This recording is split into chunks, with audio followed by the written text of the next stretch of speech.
est, vous êtes déjà là et c'est un plaisir, camarades. Mesdames, messieurs, bien le bonjour à tous, excellent réveil, bienvenue.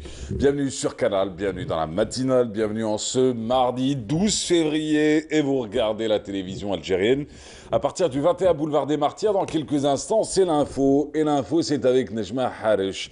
D'abord avec l'actualité du jour, l'actualité nationale. Et on enchaînera juste après, si vous le permettez, avec l'invité info de la matinale sur le plateau de Nejma. Ce matin, Mohamed Arkab, il est président directeur général de la Sonelgaz. Avec eux, on va parler des projets d'investissement. On reviendra sur les pertes. On reviendra également sur la distribution. Une série de questions, en tout cas, qui touchera au secteur de l'énergie. Et à l'énergie et à l'électricité en particulier. Ça tombe très bien, ça coïncide aussi avec le fameux salon de l'électricité et des énergies vertes. Je ne vous en dis pas plus. Tout à l'heure avec Nejma Haj, je vous en saurai un peu plus. À suivre aussi la météo. Elle disait qu'il faisait beau et pourtant elle a menti. Mesdames, messieurs, en direct ce matin, elle pourra répondre durant sa météo à une sorte de conférence de presse où nous allons la blâmer d'avoir donné de fausses informations hier. Et j'ai dit qu'il y avait de la pluie aussi. Vous n'avez pas le droit à la parole, madame.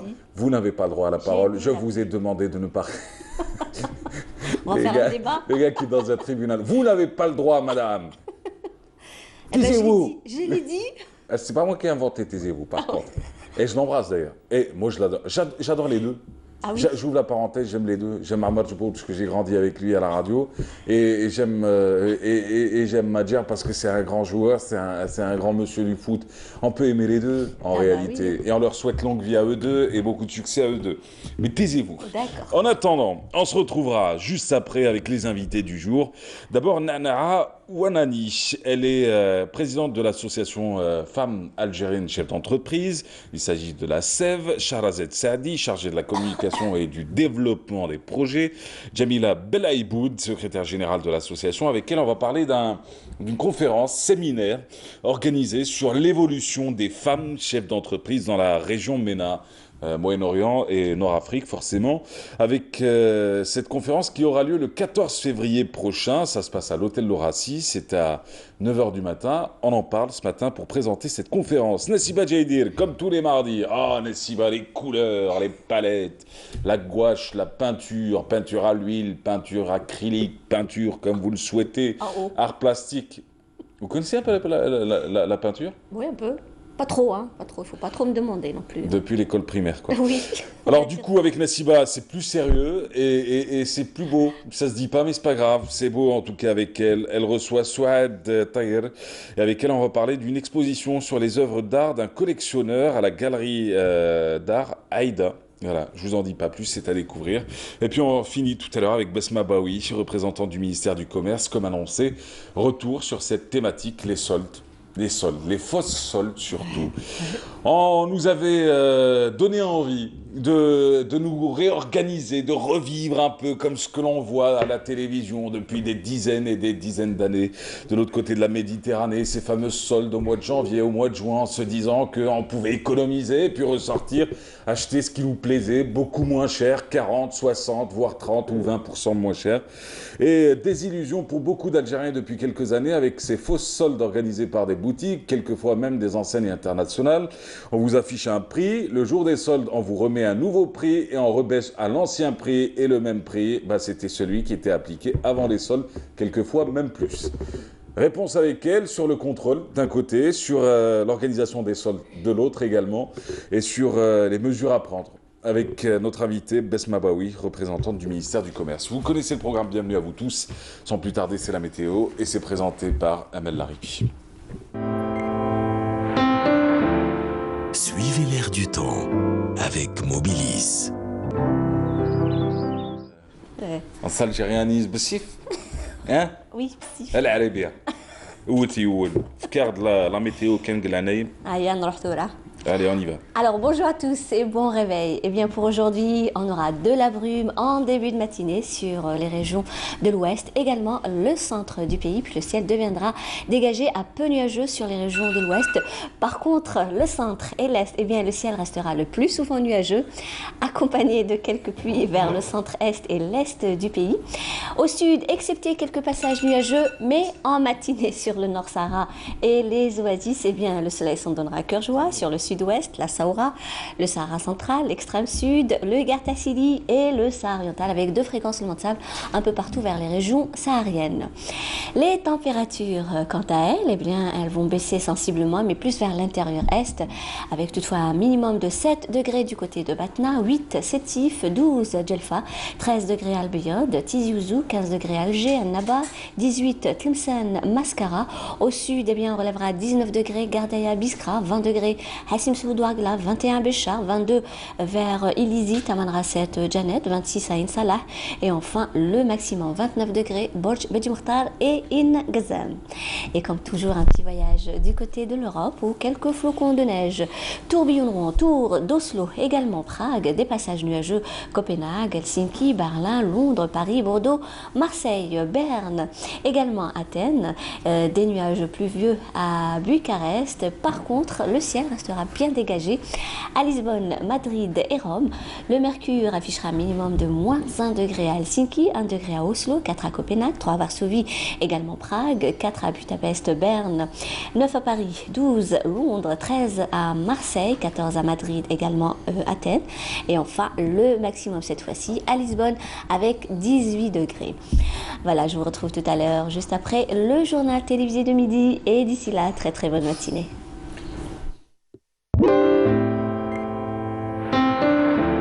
La météo vous a été présentée par Mobilis.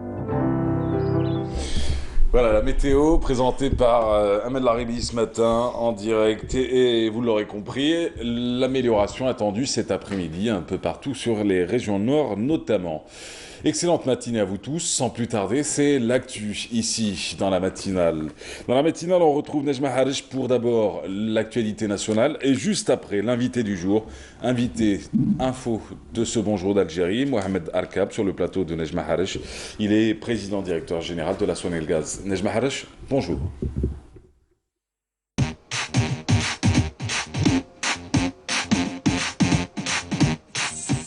Bonjour Mahrez, bonjour à tous. Dans l'actualité aujourd'hui, la conférence des chefs d'État et de gouvernement de l'Union africaine a adopté à Addis Abeba une décision par laquelle elle a félicité le président de la République Abdelaziz Bouteflika pour la qualité de son rapport sur la lutte contre le terrorisme violent en Afrique présenté lors de ce sommet par le Premier ministre Ahmed Ouyahia. Au titre de cette décision, les chefs d'État et de gouvernements africains réunis lors de leur 32e sommet ont exprimé leur soutien au mémorandum sur les piliers d'une action commune de l'UA contre le fléau du terrorisme et de l'extrémisme violent du président de la République, Abdelaziz Bouteflika, pour inspirer et orienter la mise à jour du plan d'action de l'UA sur la prévention et la lutte contre le terrorisme.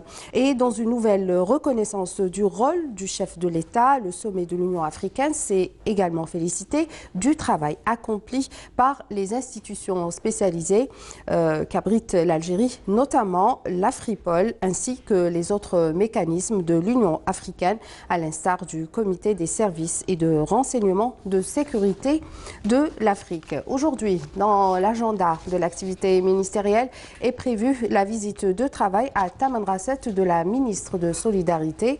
Donc Rania Idalia effectue une visite de travail d'une journée au cours de laquelle elle doit visiter des structures socio-pédagogiques relevant de son secteur.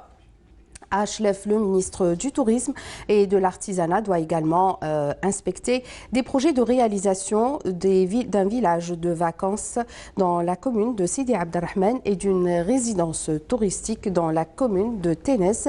Le ministre doit également inaugurer une exposition d'artisanat traditionnel. Et à Souk Ahras, deuxième jour de visite de travail du ministre du Commerce, qui doit, lui, de son côté, procéder à l'ouverture des travaux du forum sur l'expérience du développement des pôles industriels des régions frontalières.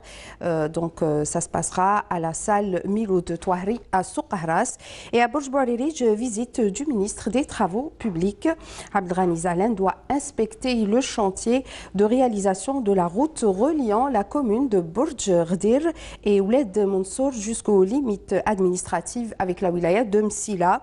À Sitif est prévue la visite du ministre de l'Agriculture, M. Bouazgui, qui doit aussi inspecter plusieurs projets relevant de son secteur. À Tismsilt aussi, visite prévue de la ministre de la Poste des Télécommunications, Houda Imen Ferroun, qui doit inaugurer aussi des projets relevant de son secteur et procéder à la mise en service du projet de fibre optique à haut débit à Hay As-Safah, au chef-lieu de la wilaya.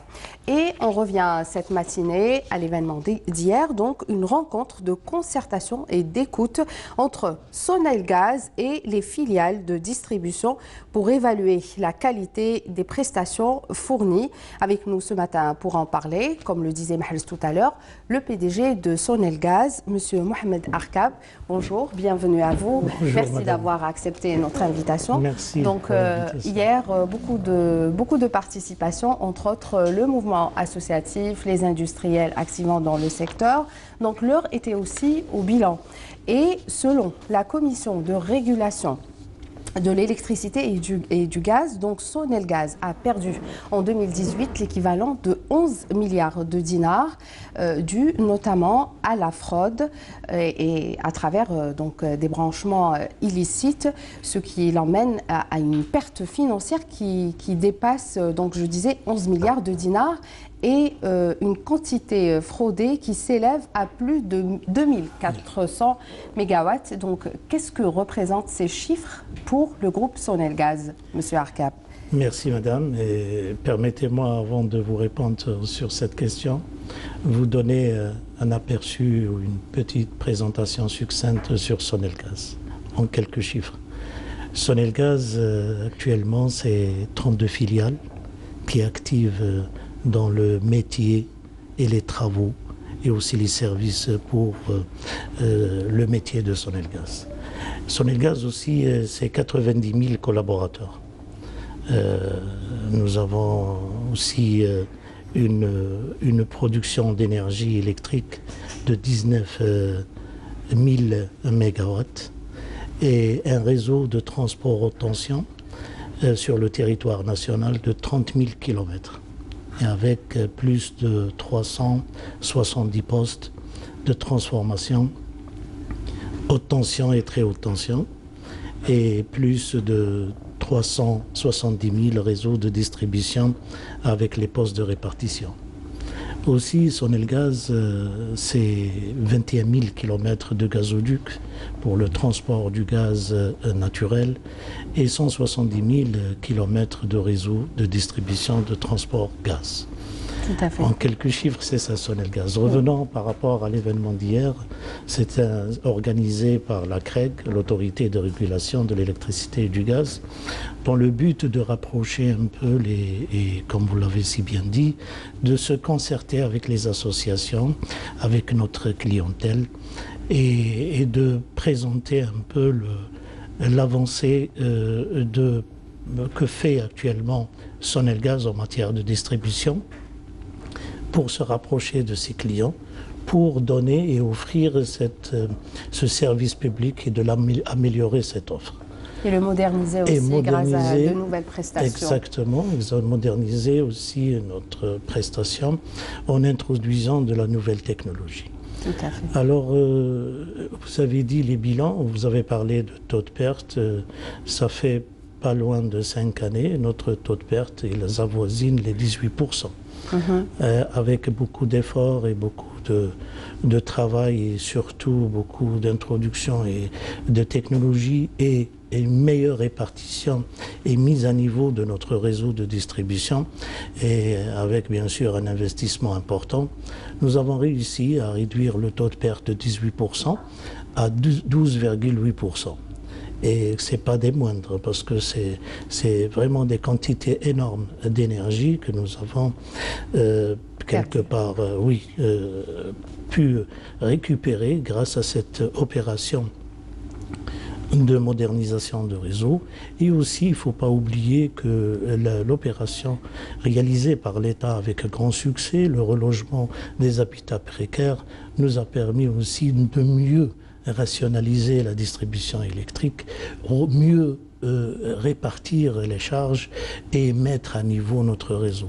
Et justement, par rapport à l'habitat précaire, quelle politique adoptez-vous pour la connexion en électricité et en gaz? Est-ce que c'est toléré? Est-ce que c'est légal? C'est pas légal? Comment vous faites? Nous, on fonctionne en étroite collaboration avec les autorités locales, les wilayas, les wali, et nous sommes sur des programmes importants aussi de relogement et nous accompagnons ce programme de relogement et nous assurons toujours la disponibilité de l'énergie électrique et gazière partout en Algérie avec des investissements importants qu'on est en train de mettre en place et grâce à la contribution de l'État et l'apport de l'État. L'État est en train de nous soutenir par des crédits long terme qui nous ont permis à poursuivre notre investissement dans le domaine de l'électricité et du gaz.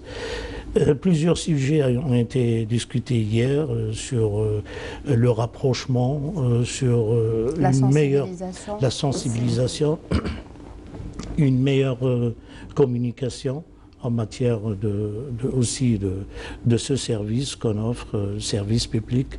Nous avons noté avec satisfaction que nous avons enregistré aussi beaucoup de réactivité avec ces associations et nous sommes là pour continuer à travailler, à œuvrer dans l'amélioration de cette relation. Je reviens, M. Arkab, sur la fraude. Donc, outre la connexion clandestine, quelles sont les autres pratiques qui s'avèrent finalement nuisibles quant à la consommation du gaz et de l'électricité? Oui, madame. Donc, le branchement illicite, vraiment, il a une double contrainte. La première contrainte, bien sûr, par rapport à nos revenus. Donc, c'est quelque chose qui nous échappe.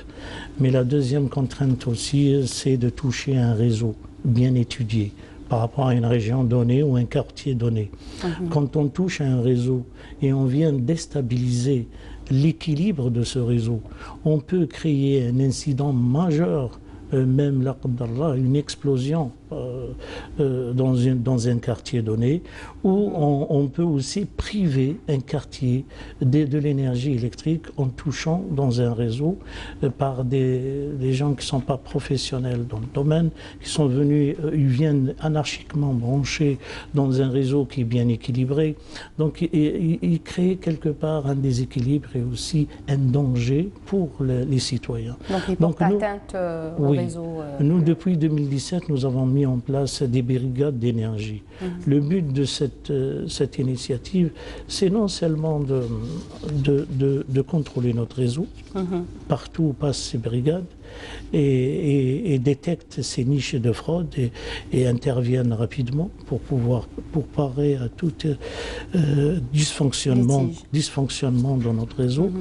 Et surtout, nous avons donné une autre mission à cette brigade, c'est le conseil en matière d'utilisation d'énergie électrique pour l'ensemble de notre clientèle. C'est comment mieux utiliser utile surtout, et réduire cette facture domestique. Et aussi, quelque part pour nous, ça revient par rapport à ça en moins d'investissement amont dans le réseau dans la production et dans le transport. Très bien, Monsieur Arcab. Alors, ces 3 dernières années, plus de 20 000 plaintes ont été enregistrées. À votre avis, est-ce que les dispositions juridiques sont suffisantes pour contrer ces pratiques ou il faut d'autres dispositifs? L'appareil juridique fonctionne parfaitement.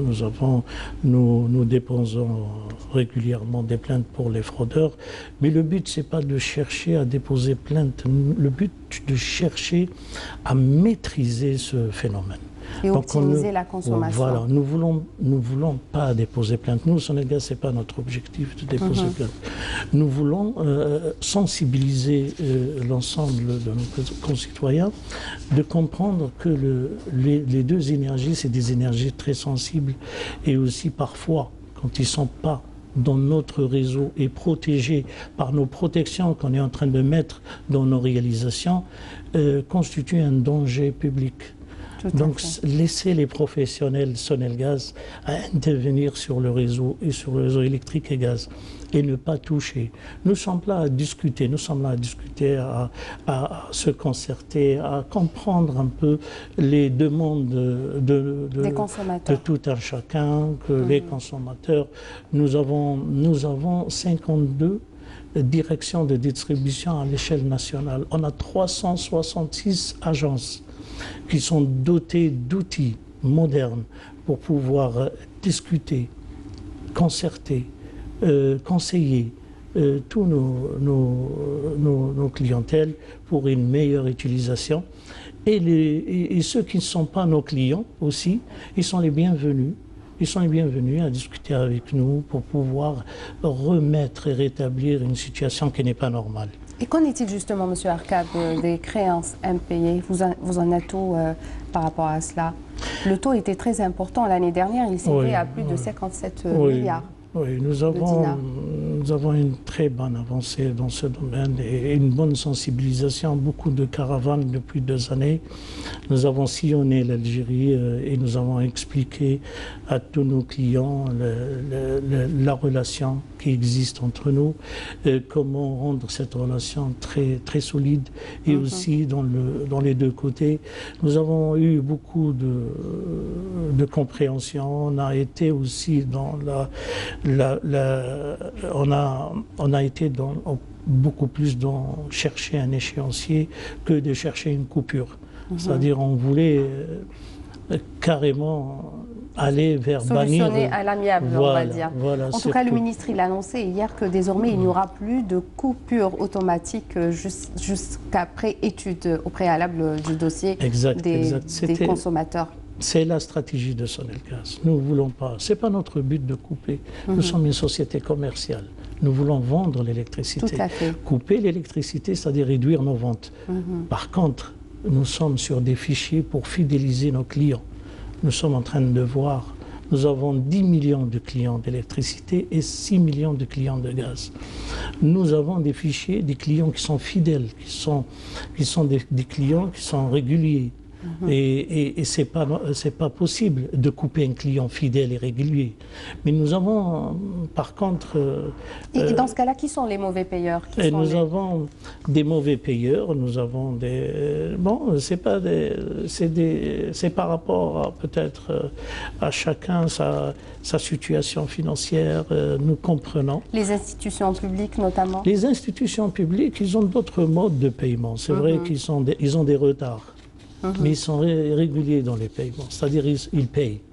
Ils ont des retards. Et nous, on est en discussion avec eux, toujours par rapport à un échéancier de paiement. Donc, ça ne perturbe pas trop notre équilibre. Mais nous constatons qu'il y a d'autres clients dont la facture ou dont le paiement dépasse une année. Donc, ce n'est plus un client. Quand on est à 4 trimestres, 3 trimestres non payés, maintenant on se pose la question, qu'est-ce qui se passe? C'est quoi ce client? Qu'est-ce qu'il a comme problème? Pourquoi il ne paye plus? Donc ça, c'est une autre mesure à prendre.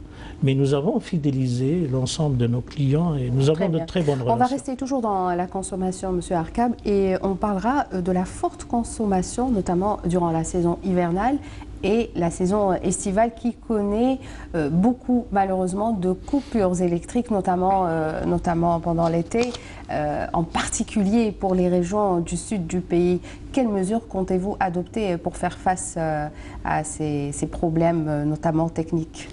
Mais il faut reconnaître, madame, que nous avons de moins en moins de coupures.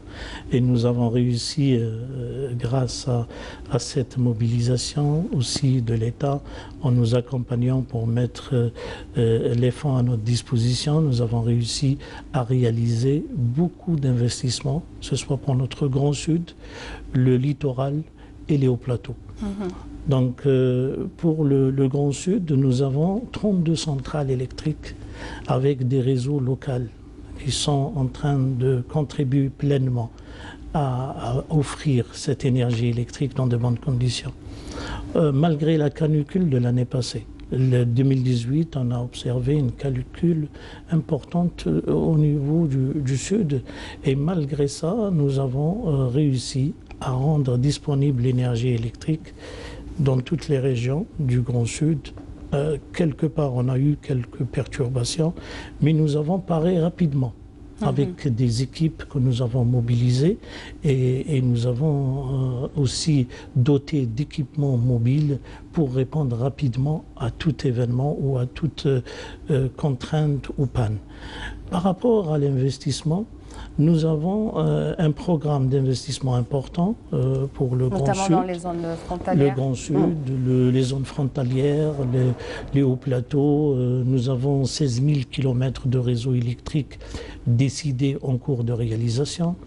On a 200 postes électriques de transformation entre le 400, 220 et 60 kV et 30 kV qui vont permettre à avoir des postes sources dans des régions et de répartir l'énergie dans un schéma bien élaboré, bien étudié.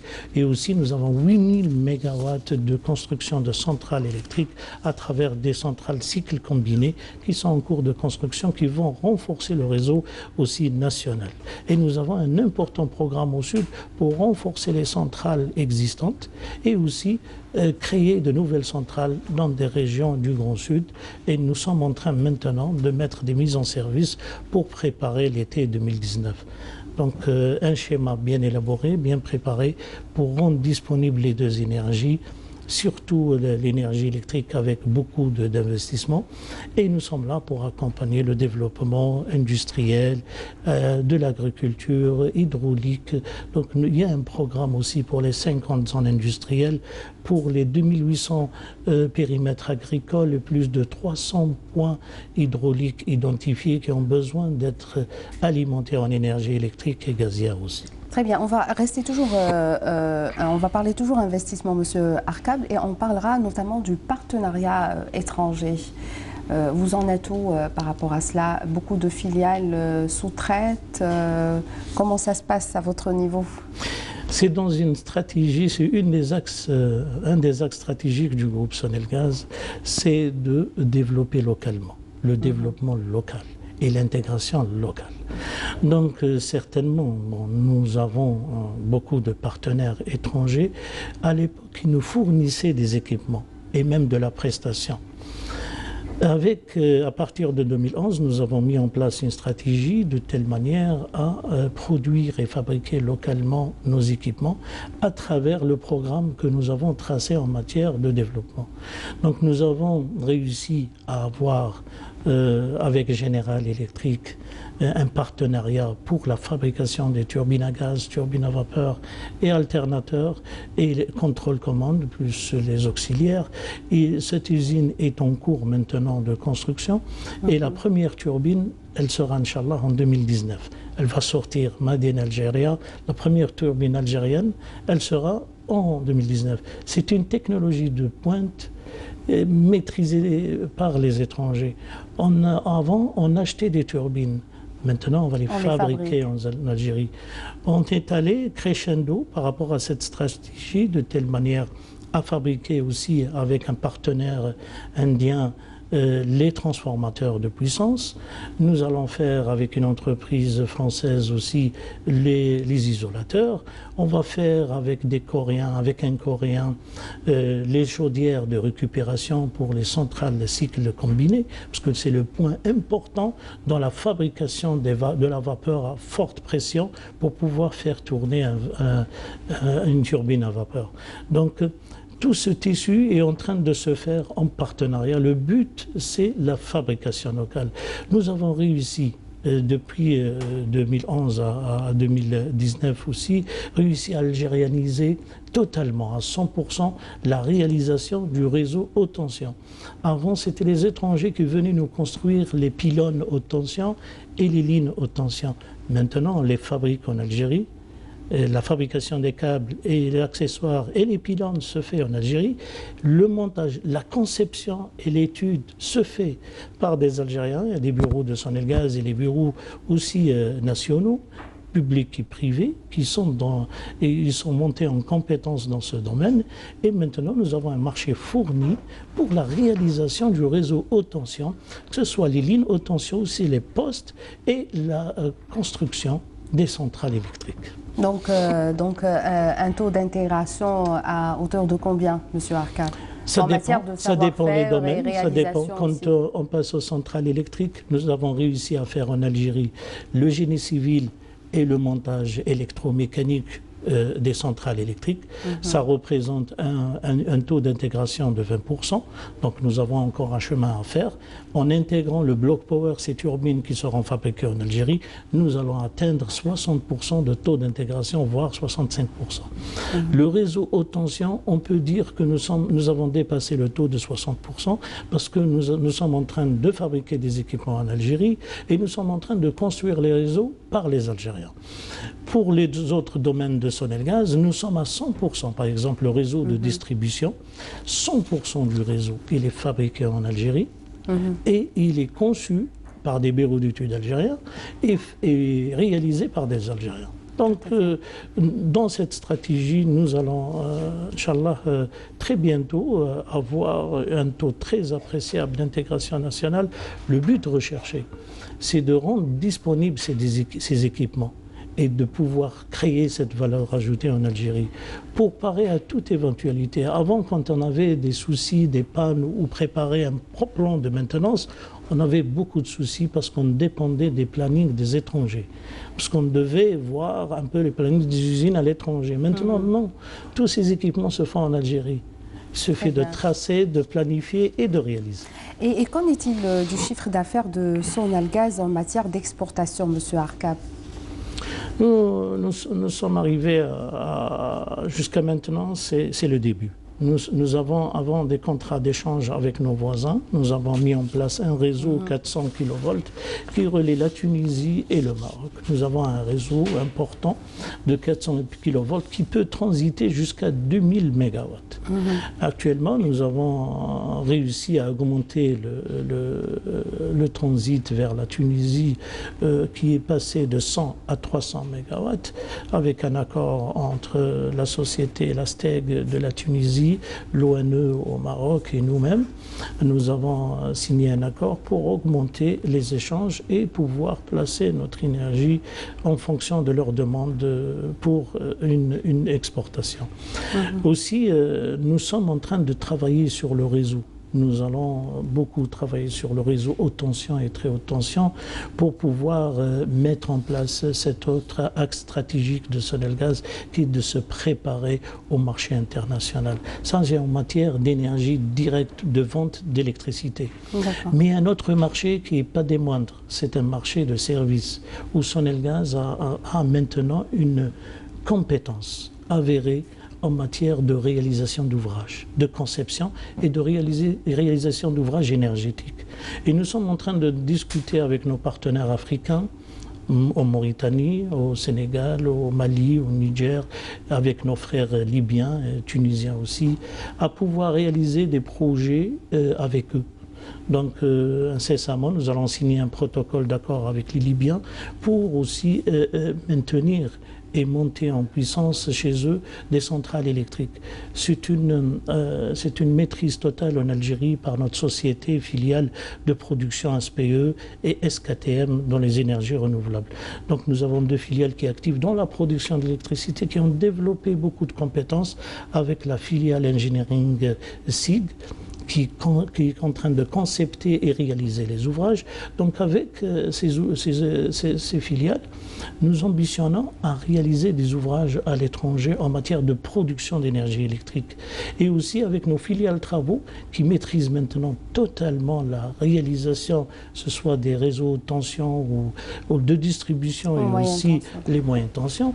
Donc pour offrir ces services aux pays aussi voisins, surtout africains, dont nous sommes en train de discuter la forme et comment peut-on pouvoir exporter notre savoir-faire.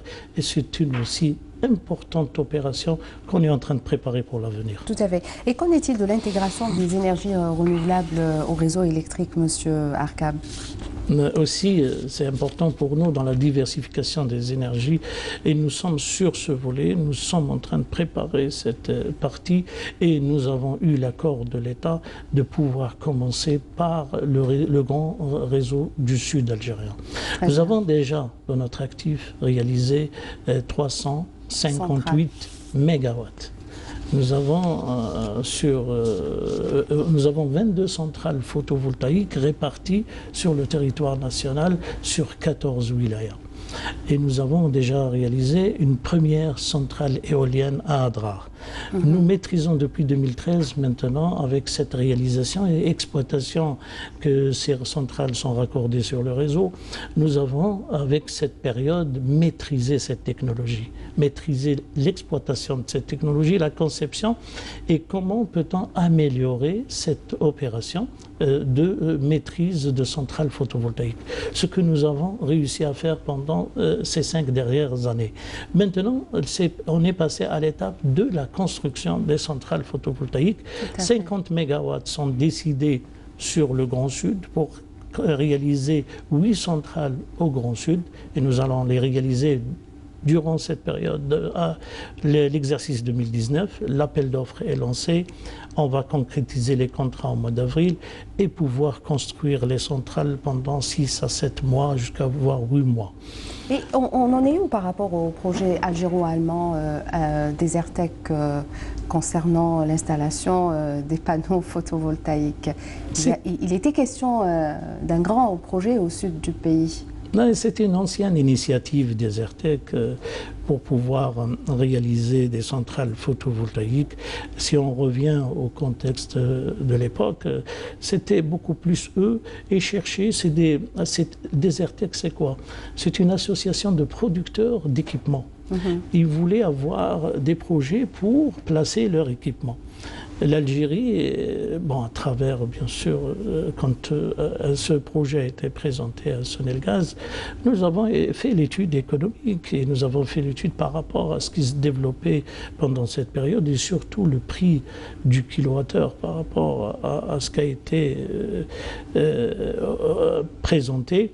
On a préféré bien revoir ce projet la situation au contexte. Et vouloir chercher, comme je vous ai bien expliqué, une période d'adaptation pour nous, pour monter en compétence. Donc on a décidé de réaliser, l'État nous a donné cette possibilité de réaliser 358 mégawatts photovoltaïques et ce n'est pas des moindres.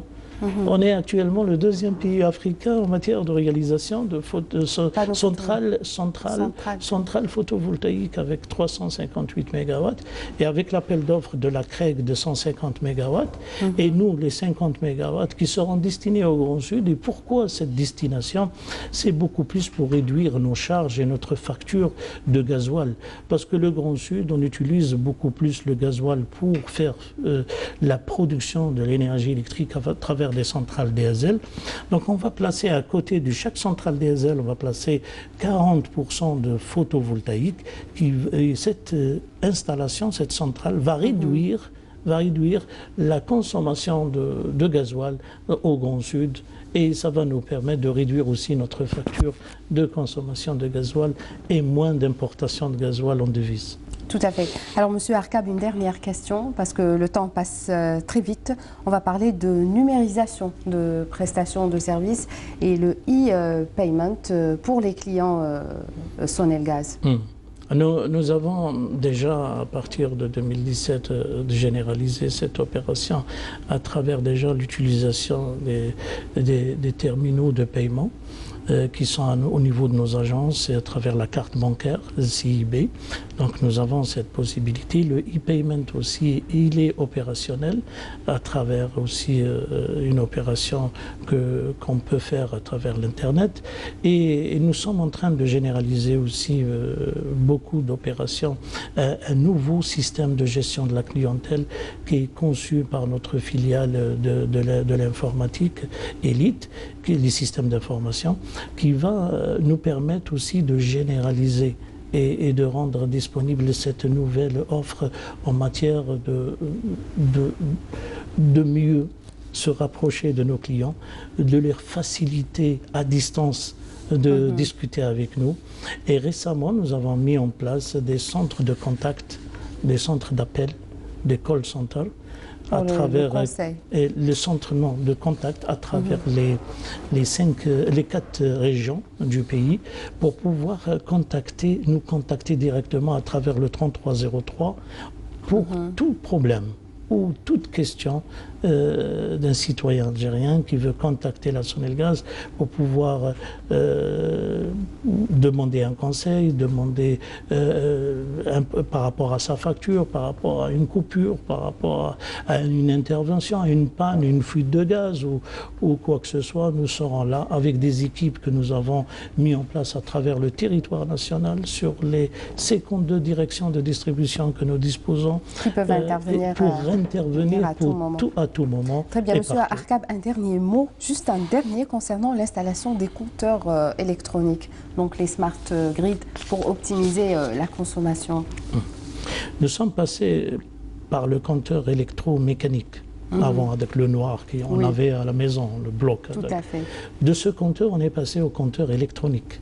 Donc nous avons déployé partout sur le territoire national le compteur électronique. Ce compteur électronique avait aussi beaucoup de fonctionnalités qui nous a permis aussi d'avoir une avancée importante en matière de numérisation dans nos opérations. Et maintenant, on est en train de préparer l'autre phase, c'est la phase du smart metering, le comptage intelligent. C'est une opération où nous sommes en train de préparer l'écosystème, on est en train de préparer l'environnement en Algérie et nous allons y aller et nous allons faire, Inch'Allah, dans notre business plan des 5 années à venir, nous avons introduit cette nouvelle technologie de numérisation qui va permettre d'avoir beaucoup de fonctionnalités aussi et de permettre aussi aux clients de mieux communiquer avec nous.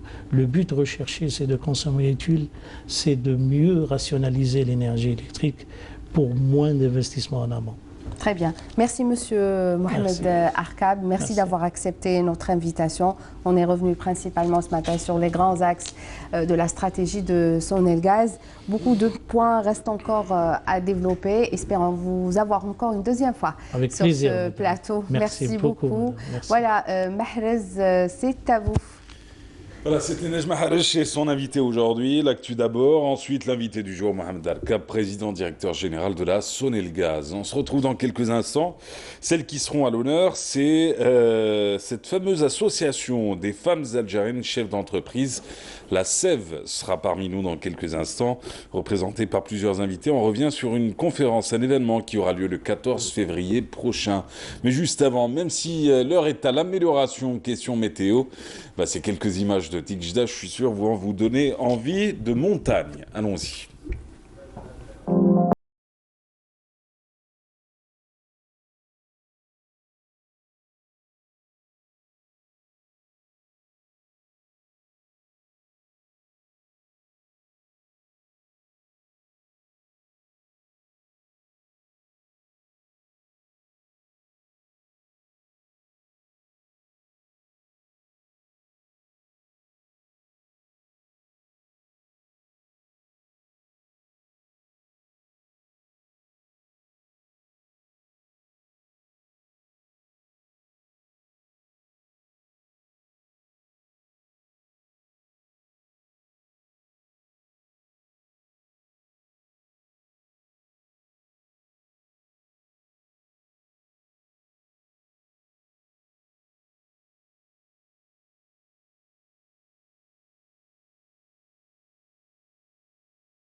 Allez, excellente matinée à vous tous. On est de retour, on est sur Canal et on est en direct ce matin. Deux invités pour représenter la Sève ce matin. Avec nous, Shahrazed Saadi, bienvenue à vous. Alors, excusez-moi, alors vous êtes chargé de la communication et du développement des projets auprès de la Sève. La Sève, c'est l'association des femmes chefs d'entreprise. Avec nous aussi à vos côtés, Madame Djemila Belaïboud. Alors vous êtes secrétaire générale de cette association. Avec vous en ligne de mire, cet événement qui aura lieu jeudi prochain, jeudi 14 février. Ça se passe à l'hôtel L'Horacie, El Horacie. Il s'agit d'un séminaire sur l'évolution des femmes chefs d'entreprise dans la région MENA. Ça commence à 9h du matin. On va en parler dans quelques instants. Mais juste avant, d'abord, mesdames, bienvenue sur le plateau. Merci. Ensuite, on va peut-être commencer par les basiques. La Sève en quelques mots. Qui veut... Oui. C'est une discussion ouverte. Hein. Oui. On ne fait pas de questions-réponses ici. La Sève a été créée au moment où l'Algérie était à feu à sang, en 1993. Il y a eu des femmes très courageuses qui se sont regroupées et ont créé la Sève.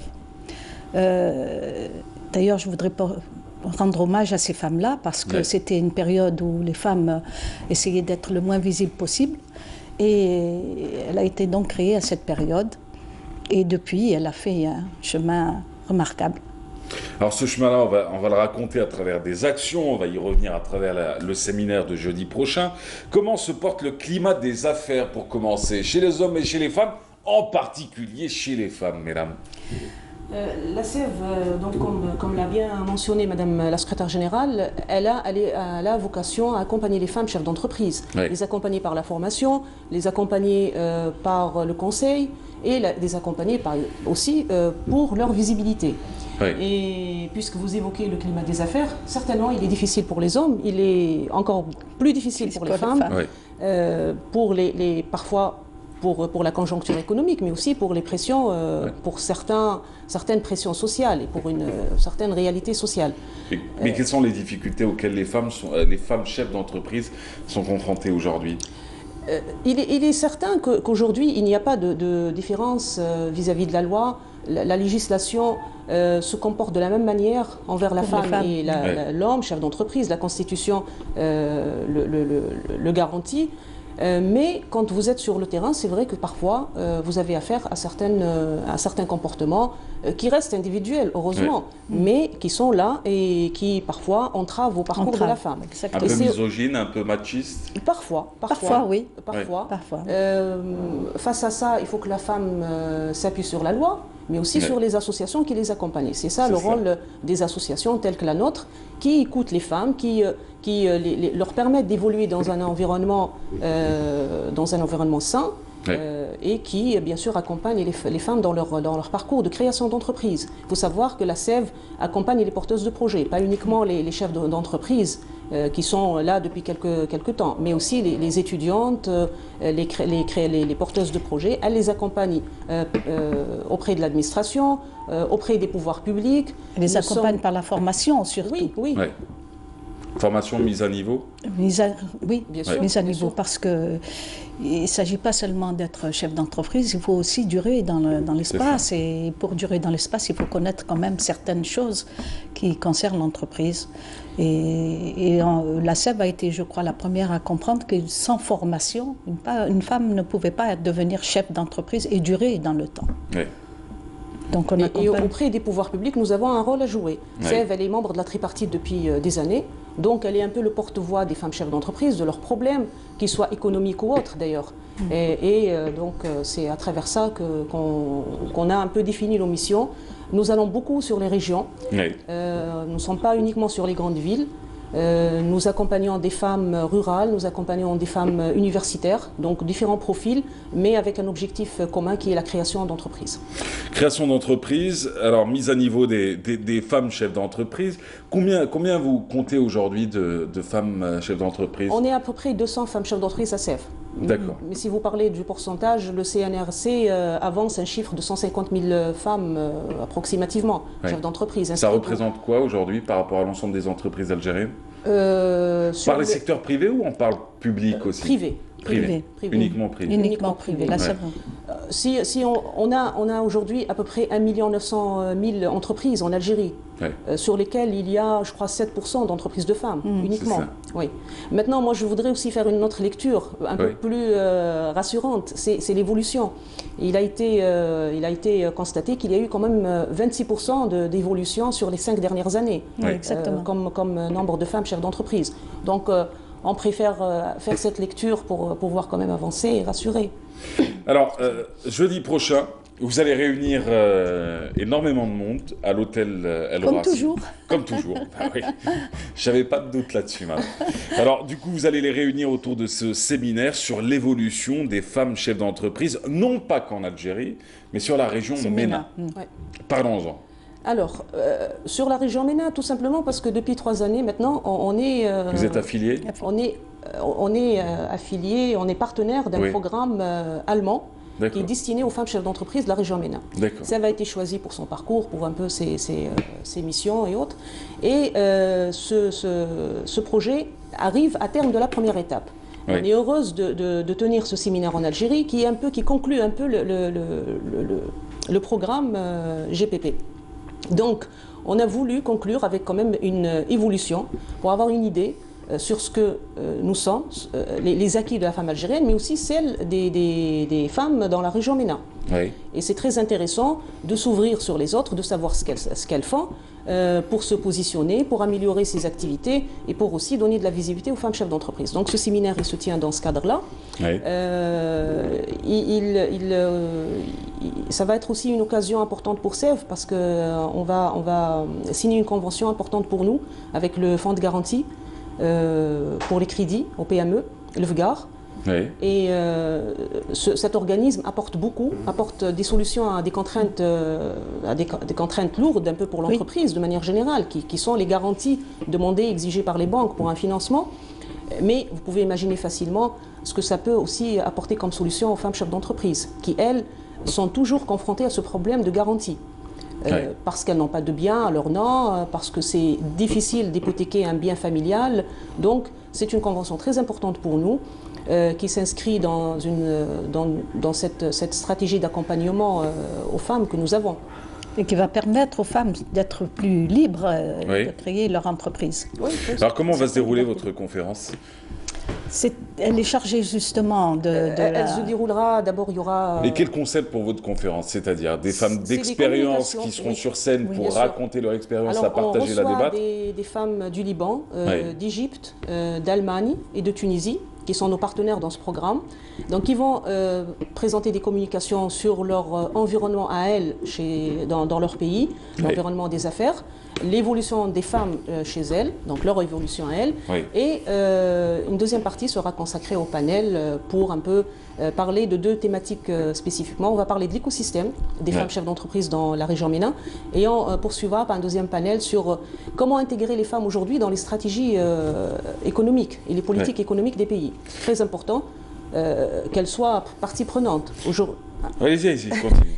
Aujourd'hui, la femme, c'est un acteur très important, un acteur émergent, socio-économique. Donc, il faut tenir compte des entreprises de femmes et de leur entreprise. Pour celles qui nous regardent aujourd'hui, est-il encore possible de s'inscrire pour y assister? Oui, bien sûr. Oui, bien sûr. Et quels sont les moyens de contacter la SEV? Alors, nous avons notre page Facebook, Femmes chefs d'entreprise algérienne, Algérie SEV, plus précisément. Nous avons un site web, www.sevdz.com. Donc elles peuvent nous contacter et nous avons beaucoup de réactivité des femmes à travers la page Facebook. Alors, 2 questions avant de vous laisser repartir. 2019, c'est l'année pour vous en tant que la SEV? L'année de l'évolution de la femme dans l'entreprise. C'est l'objectif que vous avez tracé pour cette année? Pour cette année. Si vous permettez, c'est une année qui va être dédiée au STEM.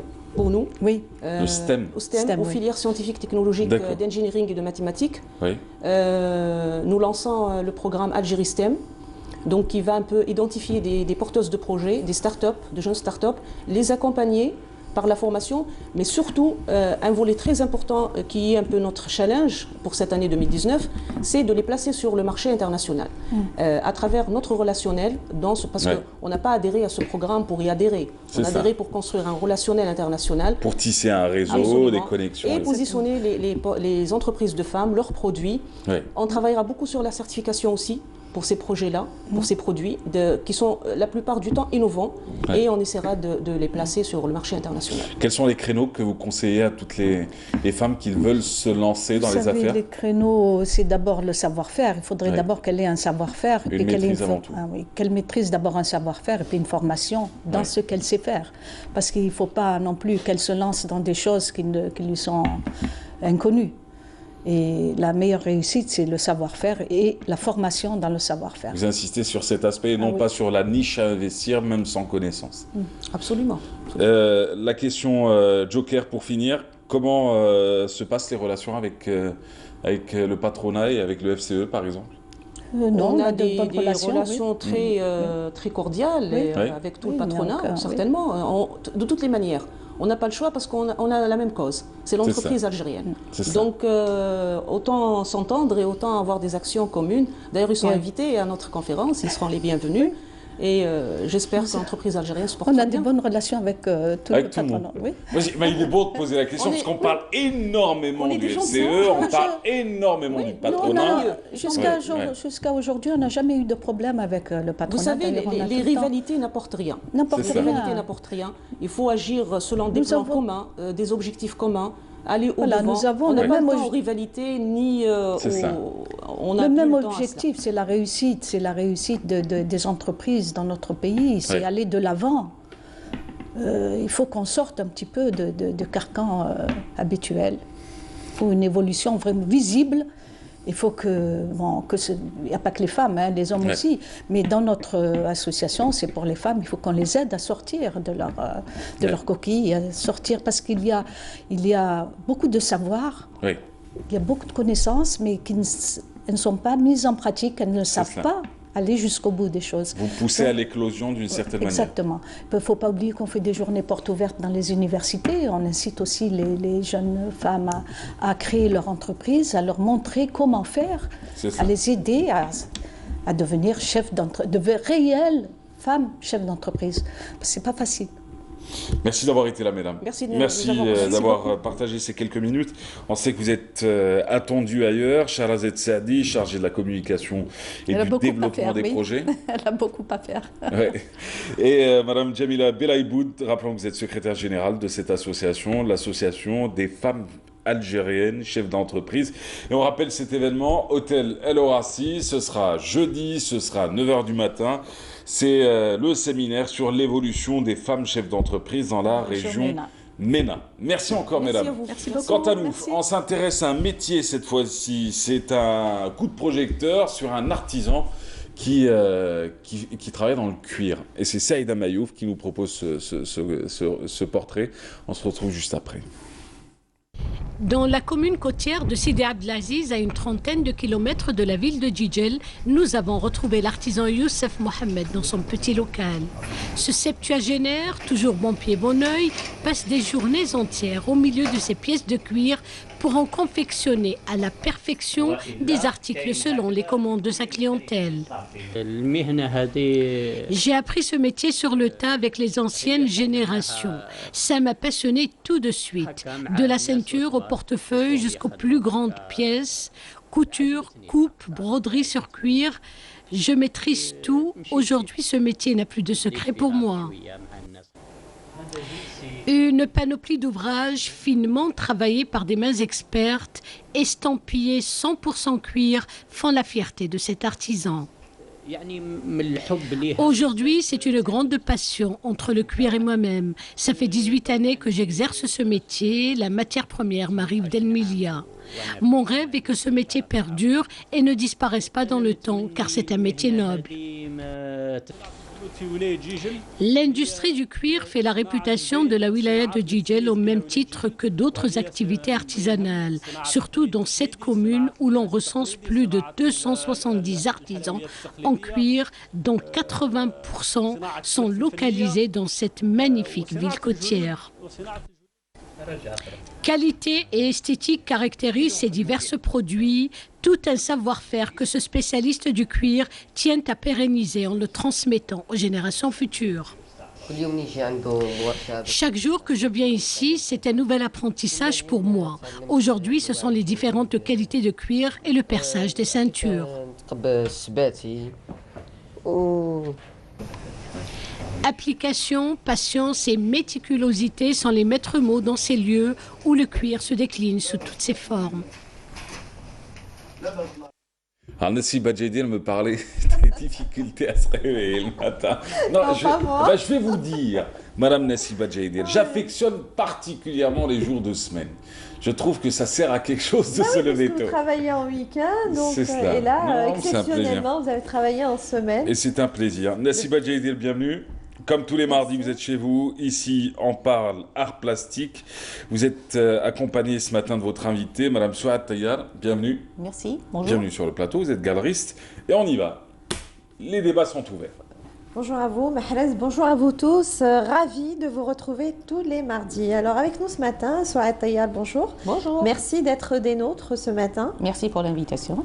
Alors, ce qui a fait l'actualité cette semaine dans le domaine des arts plastiques, c'est exceptionnellement une collection, la collection d'un, une expositionneur, une exposition, oh là là, je bafouille ce matin, je ne sais pas ce qui m'arrive, désolée. Alors, une exposition d'œuvres d'art d'un collectionneur, c'est exceptionnel, c'est même une première. Au niveau des galeries d'art, parce qu'en général, les œuvres de collectionneurs, on les retrouve dans les musées, les collections privées, on les retrouve dans les musées. Mais cette fois-ci, on retrouve une collection privée dans une galerie d'art. Alors, un collectionneur a bien voulu partager sa passion avec les amateurs d'art, d'autres collectionneurs, pourquoi pas, et les habitués des galeries, les amateurs d'art aussi. Et les artistes aussi. Et les artistes aussi. Alors, une très belle exposition d'artistes de renom dans votre galerie Souad Tayyar. Oui, comme vous disiez, c'est je pense que c'est la première fois qu'un collectionneur expose sa collection dans une galerie d'art privée, parce qu'en général, ça se passe avec les musées. Le premier but, c'était justement de partager cette passion et de faire revivre certaines œuvres qu'on a complètement oubliées, certains noms qu'on a complètement oubliés. Et le deuxième objectif, c'est d'attirer l'attention sur l'intérêt des collectionneurs dans la vie d'un artiste. Ils sont très peu mis en avant. Il n'y en a pas beaucoup. C'est comme les galeries en fait. C'est comme les galeries et c'est la base du marché de l'art. Avant de parler de marché de l'art, il faut qu'il y ait des collectionneurs, il faut qu'il y ait des mécènes. Et d'ailleurs justement, lors du débat, on a parlé de tout cela. Et bien sûr, le rôle de la galerie, quel est le rôle de la galerie dans tout ça, et le rôle de l'artiste. C'est-à-dire que chacun a un rôle bien défini, une mission bien définie, si on voudrait aboutir un jour à un marché de l'art. Oui, ce qu'il n'y a pas actuellement. On n'a pas vraiment un marché de l'art. On n'en a pas et on espère un jour y arriver. Il n'y a pas les assises juridiques aussi pour ça. En fait, il n'y a pas les assises, il n'y a pas les intervenants aussi. Les intervenants. Très peu de galeries, très peu de collectionneurs. Bon, les artistes, c'est pas ce qui manque. Vous disiez, de moins en moins de collectionneurs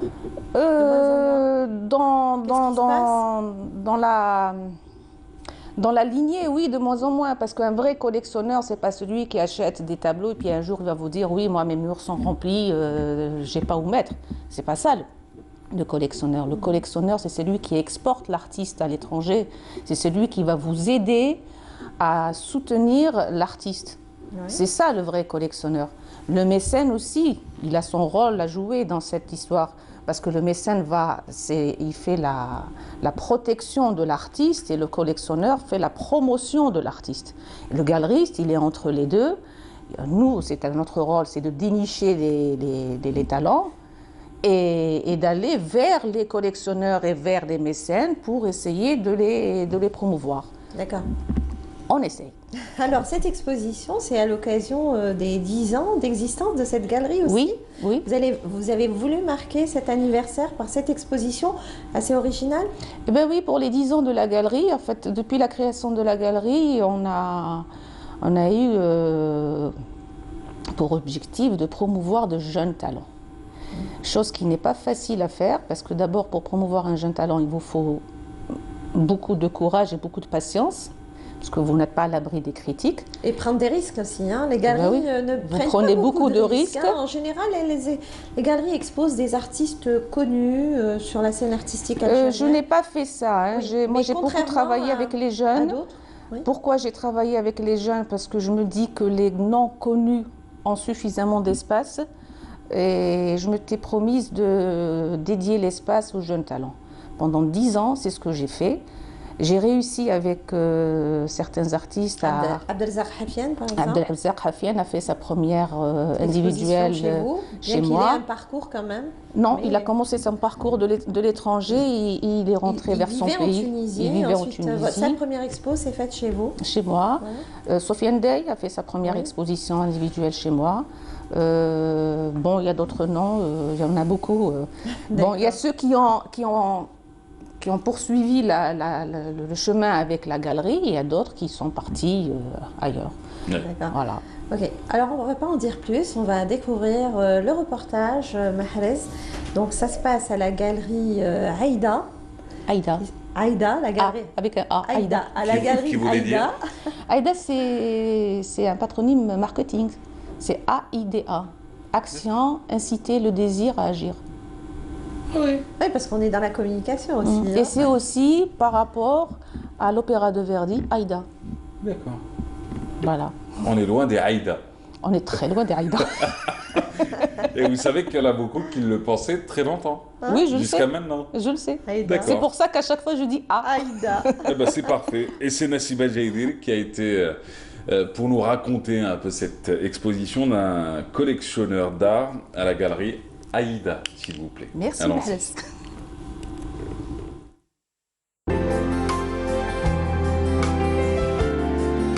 À la galerie Aïda, des œuvres d'art signées par des artistes de renom. Certains nous ont quittés, d'autres sont toujours aussi prolifiques. Ces artistes ont marqué de leur empreinte l'art pictural algérien. Certes, ils ne sont plus de ce monde, mais ils ont laissé derrière eux un legs précieux. Passionné d'art, un collectionneur dévoile dans cet espace des œuvres acquises au fil des années.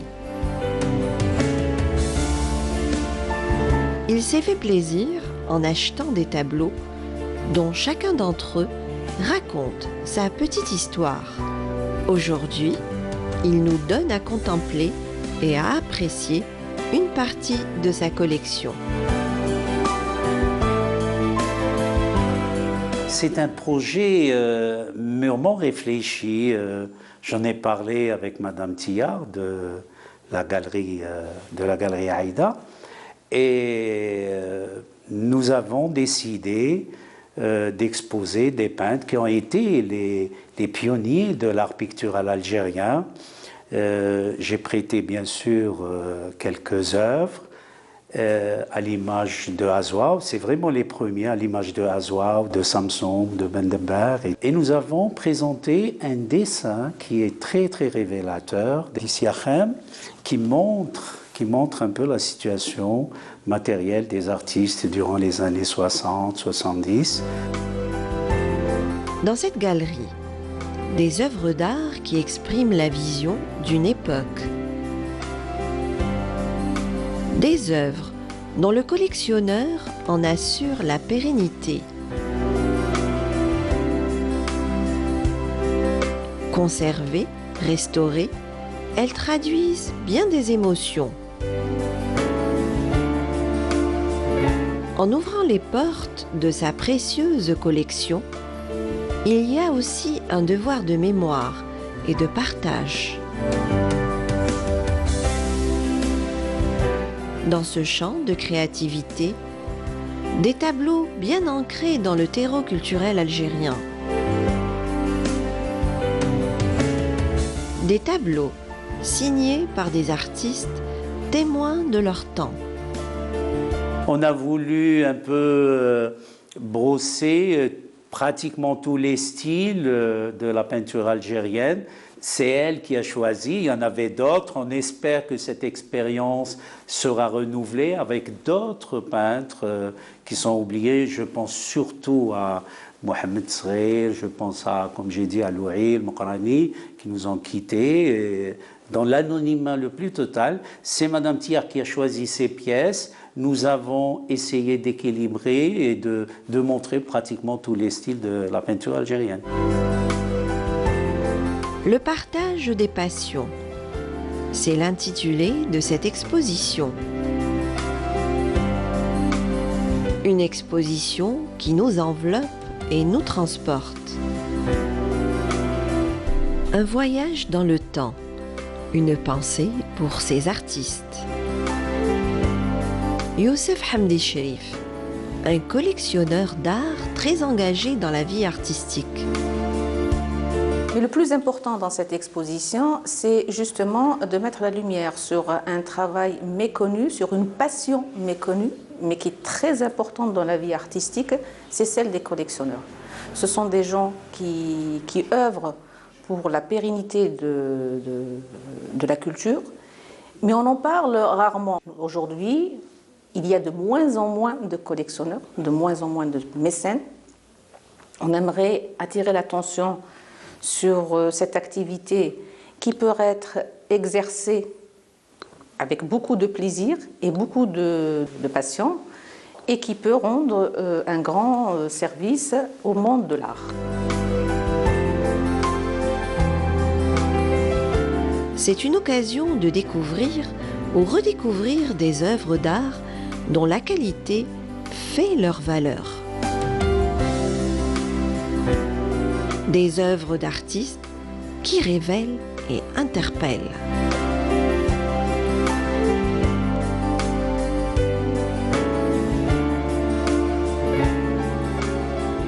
Le reportage est signé Nassiba Djaidir avec cette expo d'un collectionneur dans une galerie d'art, notamment la galerie Aïda. Et on poursuit les débats. Juste une parenthèse, ça continue jusqu'à quand ? Alors normalement, ça continue jusqu'au 14, mais on a décidé avec M. Hamdi Cherif de prolonger jusqu'au 1er mars. Hamdi Cherif qui est le collectionneur, en question, qui expose. Voilà. Donc c'était à l'état de projet, ça s'est concrétisé en fait. Votre projet, vous avez travaillé à deux. Oui, et cette exposition donc, est signée par des artistes, enfin la plupart d'entre eux nous ont quittés il y a quelques années. Et il y a des artistes, mais il y a d'autres qui sont encore de ce monde. Oui, que Dieu leur prête Voilà, Norodine Chegran. Norodine Chegran et Zerarti aussi. Norodine Chegran, Zerarti. Zina Amour est toujours vivante aussi. Zina Amour aussi. Et il y a d'autres artistes, et vous pouvez citer quelques noms en dehors de ceux qu'on a entendus dans le reportage? On a d'abord le dessin de Issa Khan. Oui, on en a parlé dans... Enfin, il est aussi sur l'affiche. Et comme c'est un dessin qui est très révélateur de la situation de l'artiste, parce qu'en fait, on voit clairement sur le dessin l'artiste créer son œuvre et attendre pendant des années que son œuvre soit achetée. Il perd le bras, c'est-à-dire son outil de travail, il perd le bras, il perd la vie et son œuvre est toujours là. Signé par un artiste qui a marqué de son empreinte l'art. Et ça, c'est un dessin qui date de 68. Nous sommes en 2019. La situation n'a pas changé. Et elle reste toujours à l'état, au même état qu'il y a quelques années, quoi. Oui, la situation des artistes, parfois. La situation des artistes, c'est vrai qu'il y a eu des améliorations, mais bon, justement, d'où l'intérêt d'avoir des collectionneurs et des mécènes. Nous avons des institutions, nous avons des entreprises qui peuvent très bien acheter aux artistes sans se ruiner, mais acheter bien. Parce qu'il ne s'agit pas d'acheter pour acheter, il s'agit d'acheter et d'acheter bien. Quand on achète pour un artiste, on achète une bonne collection. Une ou deux œuvres, ce n'est pas une collection. Mais le dessin de Mohamed Isriaham, a fini par atterrir dans la collection. Dans la collection. Il a fini par acheter cette œuvre. Non, non, c'est pas. Ouais. Non, il n'est pas moi. Il est à Monsieur Hamdi Cherif. Oui, oui, j'ai dit, il a fini par acheter cette œuvre. Oui, oui. Hamdi Cherif, voilà. Youssef Hamdi Cherif, qui est un grand collectionneur, un passionné d'art. Nous avons aussi, il y a Samsung, il y a Samsung, le fameux tableau de Tal, parce que nul n'ignore que Samsung était dans une troupe musicale et il jouait justement du Tal. Oui. Et donc, il avait fait une œuvre par rapport à ça. Nous avons aussi des œuvres de... Nous avons des œuvres de Salah Hayoun, de Azwa Mamri, le grand-père, à l'époque où il était à Casablanca. Ce sont de très très beaux tableaux. De Ben Deber aussi, on peut peut-être revoir quelques œuvres, de Choukri Misli. Nous avons aussi un monotype de Choukri. Pardon? Est-ce qu'on peut revoir quelques images du reportage? Voilà. Là, c'est les œuvres de Nordin Chegaran qui est encore vivant. Voilà, qu'on a reçu à plusieurs reprises. Mais ça, ce sont de très très belles œuvres. Hein. Oui. Il y a d'autres œuvres qui vont venir. On reconnaît la patte de... Ah oui, ouais. Il a et la touche de... Il a un style bien à part. Ça, c'est Salah Hayoun. Hayoun, la yarhamou. Je sais qu'il y a un hommage qui se prépare pour lui, Inch'Allah. Oui, ça fait 2 ans qu'il nous a quittés, Salah Hayoun, la yarhamou. Une année. Une année, ouais, une année. Presque 2 ans. Enfin, non, oui, presque 2 ans finalement. Presque 2 ans, le temps passe très vite. Ça, c'est Azwa Mamri. À ne pas confondre avec le petit-fils. Hein. Oui, c'est une scène de genre. C'est une scène de genre ça se passe à Casablanca, mais on peut voir les mlahfet des femmes qui ressemblent un peu aux mlahfet des Constantinoises, sauf que la couleur diffère. Ah, donc une exposition très contrastée aussi. Là, on a une nature morte. Ça, c'est une nature morte de Samsung. C'est l'une des rares natures mortes de Samsung qui est très très belle. On voit le tar au milieu, bien au milieu. D'ailleurs, l'œuvre s'intitule Tar. D'accord. Ouais. Voilà. Là, c'est Zerarti. Là, c'est Zerarti qui est toujours vivant. Inch'Allah, Inch'Allah. De très très belles œuvres, très colorées, très significatives. Et il a fait partie du groupe Hachem, Zerarti. Hein. Oui, il a fait partie du groupe Hachem.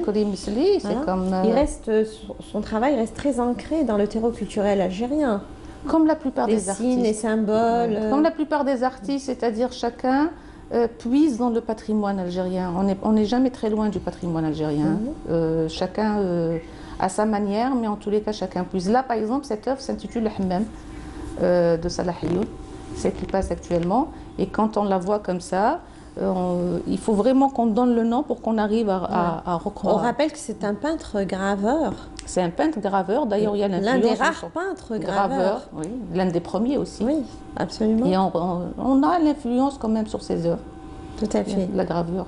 Voilà, alors cette exposition, donc contrastée au style varié, il y en aura d'autres, des expositions il y en aura d'autres. Alors, il y a des hommages qui vont être rendus à des artistes méconnus, enfin des artistes plutôt disparus, pas méconnus. Il a cité Hamdi Cherif, Louaïl, Bouqrani, Mohamed Sghir et tout. Et il y a aussi des expositions d'artistes de la galerie. Des petites surprises comme ça, tout au long de l'année. On aura le plaisir de vous inviter à nouveau et vous viendrez annoncer votre programme l'année. Voilà, ça a été un plaisir, Souad Taïa. Plaisir partagé. Merci à vous, merci beaucoup. Galerie Aïda jusqu'au 1er mars avec cette exposition d'un collectionneur d'art, l'une des rares d'ailleurs. Il s'agit de l'exposition des collections de Youssef Hamdi Cherif. Merci à vous. Merci à vous. On se retrouve la semaine prochaine. Ça a été un plaisir. Plaisir partagé, madame Neda. Allez, quant à nous, tiens, je ne sais pas si vous l'avez remarqué, mais l'émission est conjuguée au féminin aujourd'hui, si ce n'est l'invité de départ. Si ce n'est dans quelques instants, nous allons recevoir Besma Baoui. Elle est représentante du ministère du Commerce. Avec elle, on va parler des soldes et des fausses notamment. Allons-y, avec d'abord un reportage de Hasna Zouberi sur les soldes. On se retrouve juste après avec notre invité. Plus de 500 plaintes ont été reçues par l'Association nationale de protection des consommateurs dans la wilaya d'Alger. Les consommateurs sont aujourd'hui conscients de leurs droits et des pratiques trompeuses de certains commerçants. Le solde, ce n'est pas une opération lambda, c'est une opération qui est faite pour réguler le stock du commerçant, c'est pour permettre aux consommateurs finalement d'acheter les produits qu'il ne peut pas acheter au courant de l'année, c'est donc pour arranger le pouvoir d'achat, c'est aussi permettant aux commerçants d'avoir une image de marque et de promouvoir son activité. 2 semaines après le lancement des soldes d'hiver, les clients donnent leurs avis. C'est la première fois que je sors pour voir un petit peu ce qu'il y a par rapport aux soldes et tout ça, parce que la première semaine on évite un petit peu par rapport au monde qu'il y a et tout. Mais je viens de faire un petit tour comme ça vite fait, non, il n'y a pas grand chose. Les prix, j'ai l'impression que c'est les mêmes. Maintenant, je ne pense pas que ça soit très intéressant. C'est très cher, c'est excessivement cher. Les soldes, le quand plus 50%, c'est vrai que je vais des soldes. Même moins 50%, je pense pas que ça me l'est. Et les commerçants ont une autre vision des soldes. Les soldes, le client il chauffe les soldes, il dit. Ça attire le client déjà. Parce qu'on est en crise économique, donc on est obligé de faire des soldes.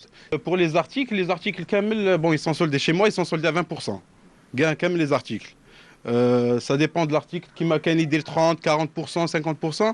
C'est que un article, on montre à peu près. Hein. L'article, il n'a pas même chez la période de vente. On dit 40%. Ils réfléchissent comme ça, ils disent 40%, le stock. C'est ça, les soldes, c'est pour ne pas laisser l'article, c'est de l'argent bloqué qui manque. La vente par le solde est régie par le décret 06-215, lequel prévoit des sanctions à l'encontre des commerçants. La majorité, pour ne pas parler de la quasi-totalité des commerçants, ne savent pas ce que c'est que le solde et donc en général ils commettent des infractions sans parfois le savoir, en dehors par contre des cas de ceux qui le font d'une manière intentionnelle. Et des commerçants qui ne savent pas que c'est régi par une loi et qu'ils risquent gros en commettant des infractions pareilles. À l'instar de tous les pays du monde, les soldes en Algérie sont ouverts 2 fois par an, en hiver et en été. Des périodes qui sont très attendues par les consommateurs pour faire de bonnes affaires. Une pratique commerciale qui nécessite néanmoins plus de contrôle de la part des directions du commerce. Voilà, c'était donc Hasna Zouberi qui nous parlait des soldes ce matin. Et comme annoncé hier déjà, elle est avec nous, Basma Daoui. Bonjour. Bonjour. Vous représentez le ministère du Commerce ce matin sur notre plateau. Et avec vous, on va parler des soldes. Alors, les soldes, d'abord sur un plan réglementaire.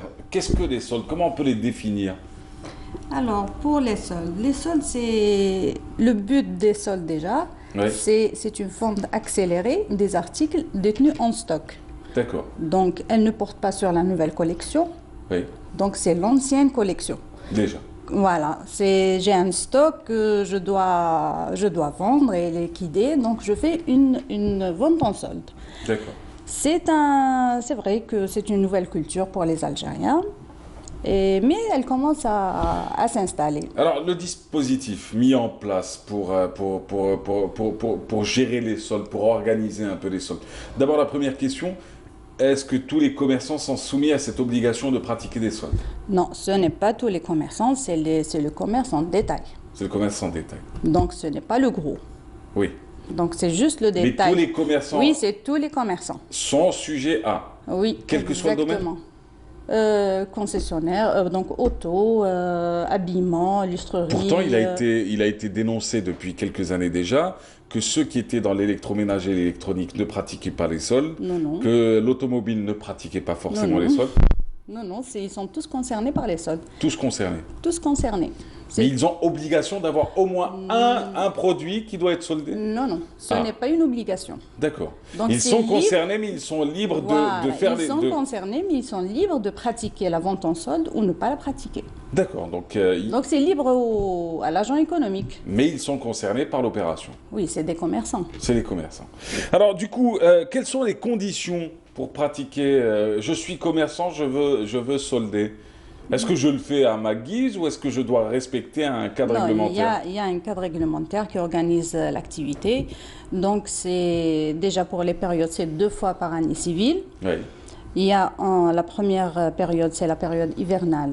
Oui, de donc, janvier. c'est entre janvier et février. Oui. Pour chaque période, c'est 6 semaines. 6 semaines continues. Et pour la période estivale, c'est entre juillet et août. Aussi 6 semaines continues. Mais l'agent économique n'est pas obligé de pratiquer pendant les 6 semaines. Oui. Chaque wilaya, il y a des dates de début et de la fin de cette période qui est fixée par le wali sur proposition du directeur de wilaya, commerce. Donc il y a un arrêté qui est publié en début d'année pour fixer les dates de déroulement des ventes en solde. Donc le commerçant ou l'agent économique concerné désirant pratiquer la vente en solde doit déposer un dossier contenant une demande d'autorisation, parce que c'est une autorisation. Donc la demande d'autorisation est signée par le commerçant avec une copie du registre du commerce et un listing des articles concernés par la vente en solde, ainsi que les quantités et bien sûr les prix. Les prix pratiqués avant la période des soldes et durant la période des soldes. Donc il mentionne les taux de réduction. Et autre chose, comme j'ai dit en début d'émission, les articles concernés par les soldes doivent être acquis par l'agent économique au moins 3 mois avant le début des ventes en solde. D'accord. Voilà. Au moins 3 mois. Alors la question qui se pose, on l'aura compris, tous les commerçants au détail sont touchés par l'opération, ne sont pas obligés de les pratiquer, mais peuvent passer à l'organisation de ces soldes et à la pratique de ces soldes. Cela étant, tout commerçant qui annonce qu'il a des soldes dans sa boutique en mettant des affiches. En mettant des affiches. Oui, parce qu'il doit rendre ça public. Effectivement. Voilà. Mais qui, dans les faits, ne les pratique pas, qu'est-ce qu'il encourt? Il y a des sanctions quand il y a quand l'agent économique rentre, se présente à l'opérateur économique. L'opérateur économique est tenu de mettre à la disposition de l'agent de contrôle tous les documents concernés par la réalisation de l'activité. Donc il doit avoir l'autorisation, il doit avoir les factures des articles soldés et donc il doit avoir déjà l'autorisation tout court. Donc s'il a l'autorisation, il peut vérifier les articles soldés. 500 dépôts de plainte ont été déposés sur la période de janvier dernier auprès du ministère du Commerce. Comment vous jugez-vous les soldes de cette année? En effet, c'est mieux qu'avant, c'est mieux que l'année dernière. Au sens?